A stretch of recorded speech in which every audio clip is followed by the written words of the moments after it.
more people who are here. I'm here with Tekking101 today, and he just told me that he has never played Treasure Cruise before. Yeah, which I know, is right? crazy Weird. to me, considering that I love Treasure Cruise. It's one of my favorite games. Like, I play it every morning with Roger. So, since you've never played Treasure Cruise, we're not really gonna do like a lot of gameplay things, but so I don't know if any of my followers know, Tekking is basically like an encyclopedia for One Piece. Yeah, He knows that's everything. such is my curse and also my gift. Yeah, so I just wanted, so you can pull characters in Treasure Cruise, so I basically just wanted to do a few pulls from Treasure Cruise and like see who we get, and then be like, all right, Tekking, give us some fun facts about each character. I'm fairly confident that I can do this. We're really gonna put your knowledge to the test. Someone was like, they said something, and I was like, come on, name how old Smoker is. Let's go. Tell me his birthday. Tell me all of his 5 things. 36. Yep, he's 36. Wow. What the heck? Let's see what these are. So we have these banners. I don't. Pulling and. We got Usopp first. Yeah, Usopp. Okay, so that's Usopp. You want just to jump in with the trivia? Let's jump in. Usopp, go. Wait, here. Let me. So let me go through all of these polls, and then we'll look up, because each of them. So the thing with Treasure Cruise is that it has different there's different outfits and versions. So you're gonna get bonus points if you can go off of the version. So I see Usopp and Chopper, and then Smoker and Toshiki, and then I saw oh, there's Margaret there. Okay. Or no, that's what showed Mark. Okay, it's showing a bunch of characters for me. Wow, a lot of them. Oh yeah, we're heading through all of them. Wow, and then there's but then Nami we're gonna with stop. Orange, Kobe. So let's see. It should show me everyone that we get at the end. Buffalo. Oh man, we're doing a lot of Usopps. Oh yeah, wait, oh no, it didn't. didn't. Okay, dang, it didn't. These are all the ones we just pulled. Okay. So here's our first one. So the first one's Smoker and Toshiki. So yeah, that's Smoker and Toshiki. That's from the Punk Hazard outfit. So that's the first time we saw them after the time skip, when they show up there. Smoker is now a vice admiral, and Toshiki is now a straight up captain. And that's pretty cool, because actually Smoker was a captain when he got first introduced into the story, and now Toshiki is his old rank. So that's pretty neat. And haven't seen much of Smoker since Punk Hazard, but I'm glad we got introduced to them again earlier on in the time skip. But I want them to show up in Wano. I can't wait to see them again, especially because Toshiki is such a sword nerd and everything. That'd be cool to see her during Wano. So are you also one of the people who ship Toshiki and Zoro, or no? Okay, yeah, you know what? Like, I don't do that many ships with One Piece. I do Nami and Sanji, absolutely. But yeah, I could see Toshiki and Zoro, but I don't. It's just that it's like an adorable thing between them, because Zoro is like super oblivious to it, or like really flustered. And it's funny because he's such a badass swordsman. And then yeah.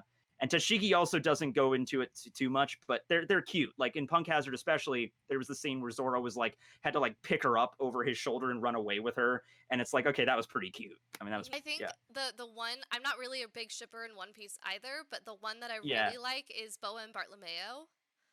That's like one of my favorite ones. I've never seen that before, but wow, that's such a weird. I've never considered those two. Yeah, but thinking about it, Boa Bartolomeo, it would be great. I can see that. There was actually, I don't know if you know, there was they created basically like a female version of Bartolomeo for a filler arc one time. Like it wasn't actually, yeah, it was, her name was Desire, and she was like another leader of a gang from the East Blue, and so she basically looked like a biker, you know, like gang leader and stuff. And so Bartolomeo and her had a back and forth. But Bartolomeo and Boa, I've never considered that. Just like the two biggest like fangirls together. We have our next character up that we pulled is the 20th the 20th anniversary Nami.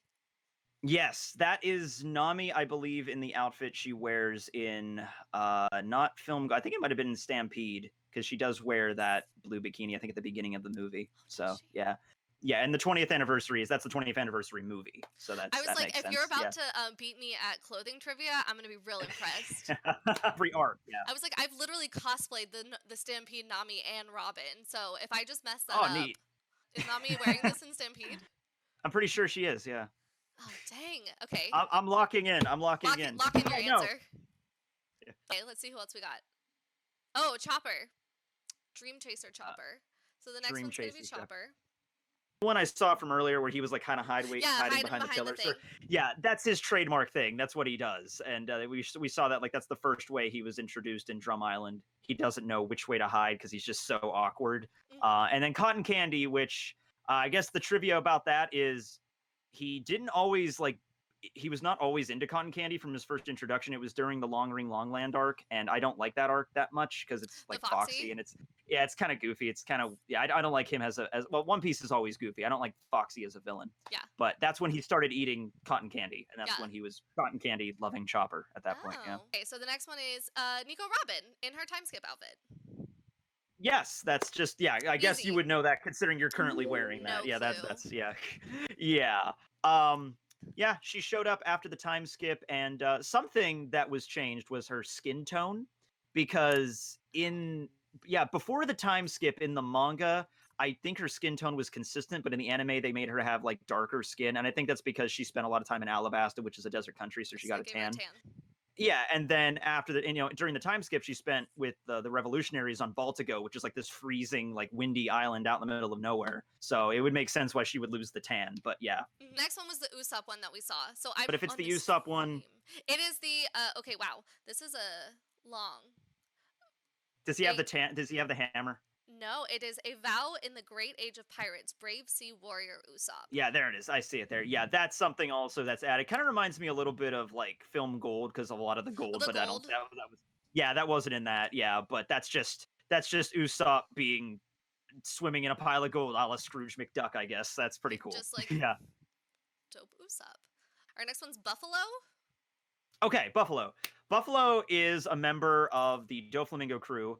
He usually partners up with Baby Five. They're one of the more younger members of Doflamingo's little entourage. He has a devil fruit that allows him to fly. It's the like the gyro fruit. So he literally flies like a helicopter. He can literally spin his body.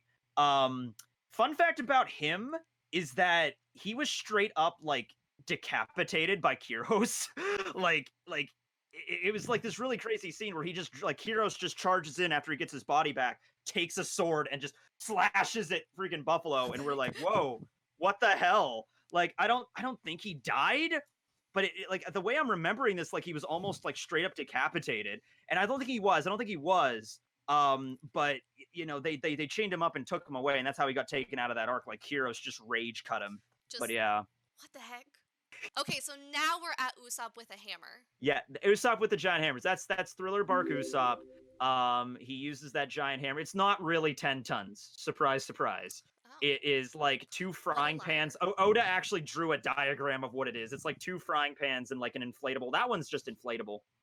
And he just attacks Perona with it, and then it pops.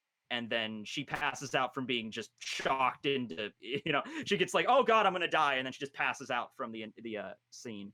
But yeah, I like Usopp in his Thriller Bark outfit because he's just wearing garlic because of like evil. He's like carrying a cross everywhere. It's crazy. Oh my gosh, that's precious. Yeah. Okay, wait, we have another Usopp. Apparently this game really wants you to tell us a ton of things about Usopp. Yeah, this is the Impact Usopp. Yeah, Impact Dial Usopp that he got from Skypiea, which is pretty useful. He uses it to upgrade his Kabuto. But yeah, I love the Impact Dials. I love the dials in general. They don't really get used that much in the current story. But yeah, Impact Dial Usopp. He uses it probably most famously in his fight with Luffy, which is a crazy scene where he just takes that and just slams it right into Luffy's face. Oh, what arc was that? That was in Water 7. That was like one of the first things that happened in Water 7. Yeah. Okay, so the next one we have is Kobe.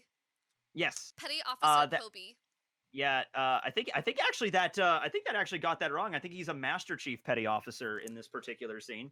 So I'm out here correcting Treasure Cruise.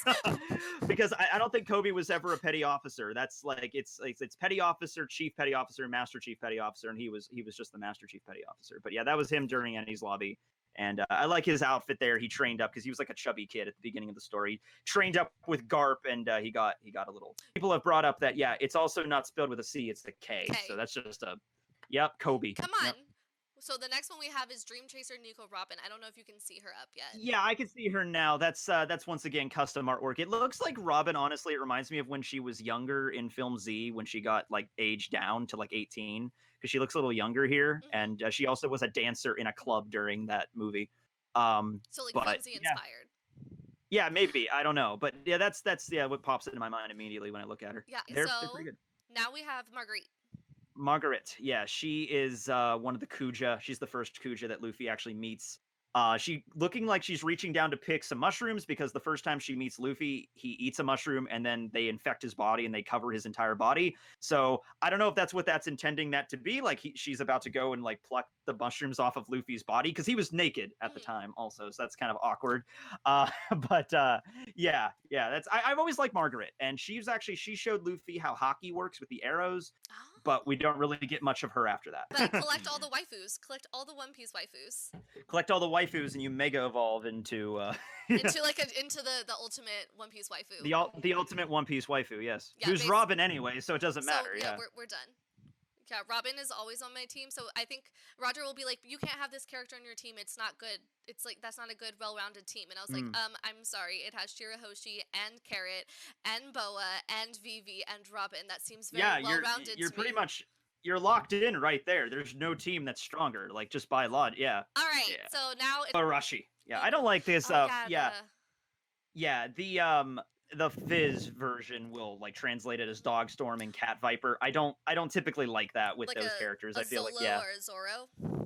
Yeah, except it doesn't make much sense, I don't think, because like the Zoro thing, that's like for a copyright reason because of Zoro, the actual character. Yeah, I just learned about that actually yesterday. Yeah, I did a video about that last year. Oh, yeah, did about you? like it's funny, it's so weird. Zolo, like the character, was created as and he was eventually used as a base for Batman. So the reason Batman exists is because of Zoro, and Zoro in One Piece is based off of Zoro. So there's also a weird connection between Batman and Zoro now. It's so strange. I did not know any of this. Yeah, I am. If there's anything else I'm good at, it's random trivia that no one cares about. Encyclopedia, basically. Yeah.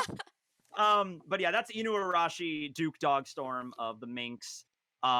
Pretty cool. We're actually going to see what he can really do during this like arc coming up, but he's pretty strong. He was able to like stop Jack's attack with just one arm, which is like incredible because Jack was like a giant woolly mammoth, and Inuarashi just blocked, and it's crazy.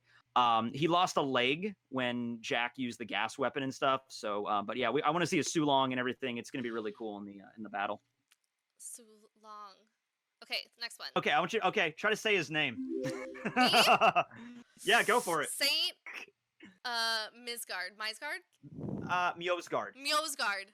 Mjosgard. Yeah. It's okay. I didn't know how to say his name. I have no idea how to say his name until he was in the anime. I didn't know. He's actually a really interesting character because he started off as just like a typical Tenryubito, like he's just an asshole to everybody essentially. And Queen Otohime of the Fishman Island, went with him to Reverie, or to see, not to Reverie, but to see like the Gorosei.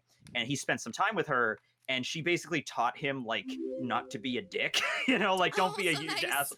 Yeah, don't she taught him about humanity and like, every life is sacred and stuff. So he actually showed up at Reverie recently, and he was actually a nice guy. He's actually a Doflamingo. He's a member of the Don Quixote family, so he's related to Doflamingo. Next person is Killer. Yeah, I've seen him. Yeah, Killer. Great. Okay.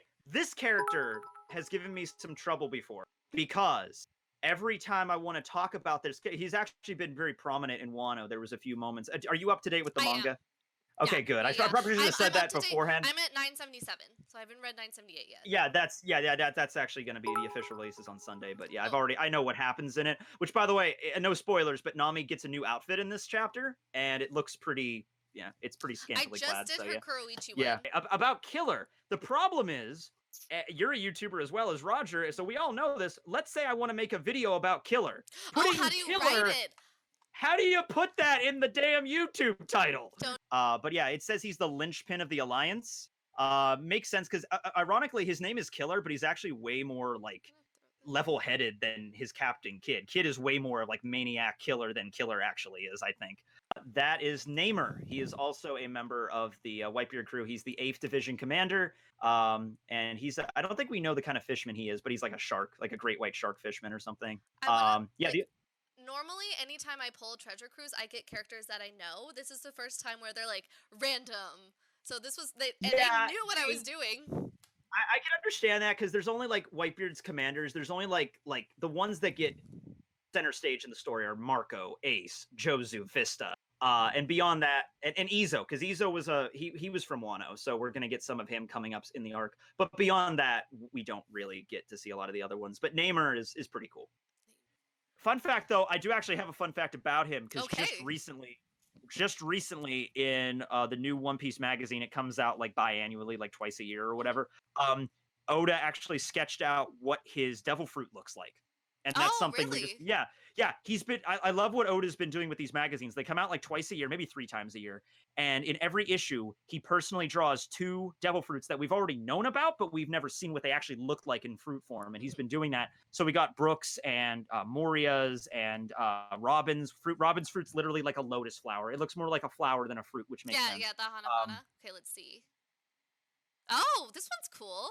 I mean, we all know who this is. It's it's some random. I don't know who that is actually. That's actually That's the first One Piece character I actually don't recognize at all. Weird, crazy. It's a hard one. I like the tiger. Looks cool though. Tiger looks cool. Raja Tiger.